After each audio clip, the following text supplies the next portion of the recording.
श्रीकांत सुरेश गवळी, राहणार रामापूर, तालुका कडेगाव, जिल्हा सांगली. फायलोचं निरोज हे केलं, इन्स्टॉल केलेलं. याचा उपयोग पाणी देण्यासाठी होतो.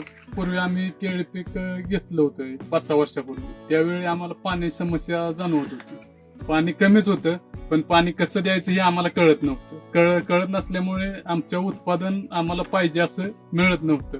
आणि त्यानंतर आता ज्यावेळी आम्ही केळी लावली 2025ला, त्यावेळी आम्हाला या फायलोच्या नेरोच डिव्हाइस बद्दल माहिती सोशल मीडियावरनं मिळाली. या नेरो इन्फिनिटीमुळे डिव्हाइसमुळे पाण्याची बचत चांगली होत्या आणि तुमचं खत व्यवस्थापन सुद्धा चांगलं होतंय.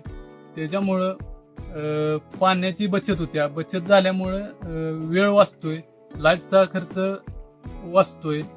परत रानात येऊन मॉइश्चर चेक करायचं हे सुद्धा वाचतंय. आपल्याला रानात गेलंच पाहिजे असं काय नाही, सगळं मोबाईलला डाटा येतोय. त्यानुसार व्यवस्थापन केलं तर पिकाची वाढ चांगली होत्या. पिकाची वाढ चांगली होण्यासाठी हे सर्व डाटा मोबाईलवर देतंय.